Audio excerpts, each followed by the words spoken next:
जय श्री कृष्णा। राधे राधे।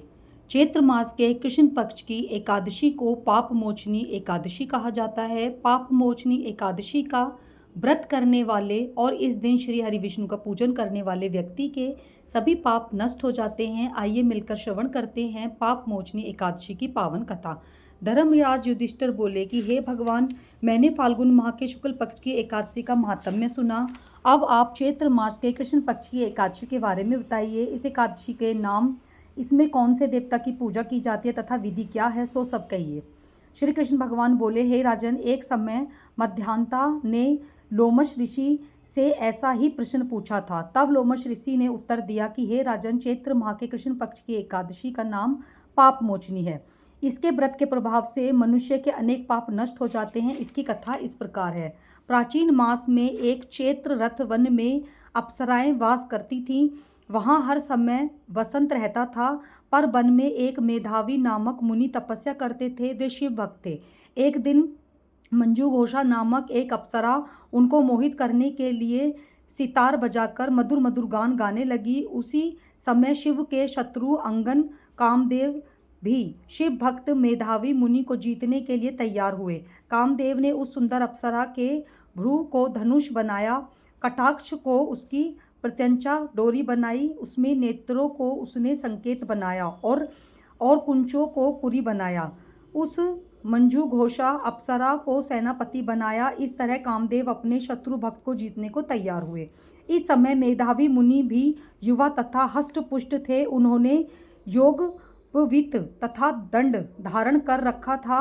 उन मुनि को देखकर मंजू घोषा ने धीरे धीरे मधुर वाणी से वीणा पर गाना शुरू किया। मेधावी मुनि भी मंजू घोषा के मधुर गान पर तथा उनके सौंदर्य पर मोहित हो गए।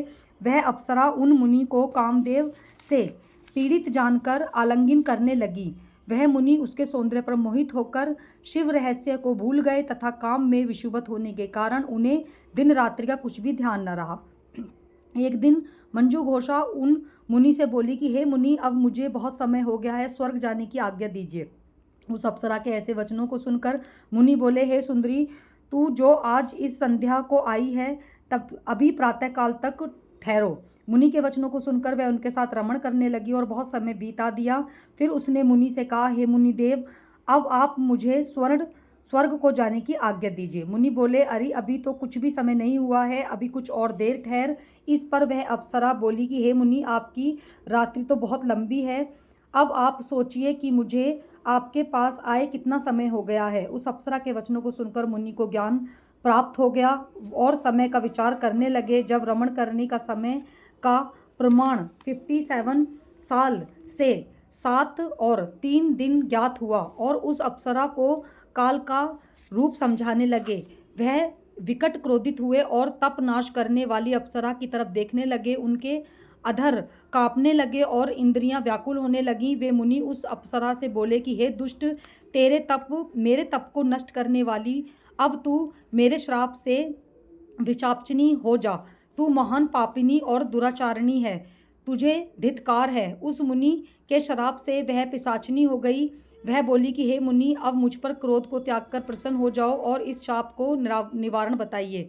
तब मुनि को कुछ शांति मिली और पिशाचिनी से बोले कि हे दुष्टा, मैं तुझे शाप से छूटने का उपाय भी बताता हूँ। चैत्र माह के कृष्ण पक्ष की जो एकादशी आती है, उसका नाम पाप मोचनी है। उस एकादशी का व्रत करने से तेरी पिशाचिनी देह छूट जाएगी। इस प्रकार मुनि ने उसको समस्त विधि आदि बतला दी और अपने पिता चवन्य ऋषि के पास गए। चवन्य ऋषि अपने पुत्र को देखकर बोले कि हे पुत्र, तूने यह क्या किया? तेरे समस्त तप नष्ट हो गए। मेधावी बोले कि हे पिताजी, मैंने बहुत बड़ा पाप किया है, आप उससे छूटने का कोई उपाय बताएं। चवन्य ऋषि बोले कि हे तात, तुम चैत्र माह के कृष्ण पक्ष की पाप मोचनी एकादशी का विधि पूर्वक भक्ति पूर्वक व्रत करो। उनके वचनों को सुनकर मेधावी ऋषि ने पाप मोचनी एकादशी का विधि पूर्वक उपवास किया। उसके प्रभाव से उनके समस्त पाप नष्ट हो गए। मंजू घोषा अप्सरा भी पाप मोचनी एकादशी का व्रत करने से पिशाचिनी की देह से छूट गई और सुंदर रूप धारण करके स्वर्गलोक को चली गई। लोमश ऋषि बोले कि हे राजन, इस पाप मोचनी एकादशी के प्रभाव से सब पाप नष्ट हो जाते हैं। इस एकादशी की कथा के श्रवण व पढ़ने से 1000 गोदान करने का फल मिलता है। इस व्रत को करने से ब्रह्महत्या करने वाले अगमवा गमन करने वाले आदि के पाप नष्ट हो जाते हैं और अंत में स्वर्ग की प्राप्ति होती है। ये थी दोस्तों पाप मोचनी एकादशी की पावन कथा। सभी भक्तों को पाप मोचनी एकादशी की बहुत सारी शुभकामनाएं। जय श्री कृष्णा, राधे राधे, हरि बोल।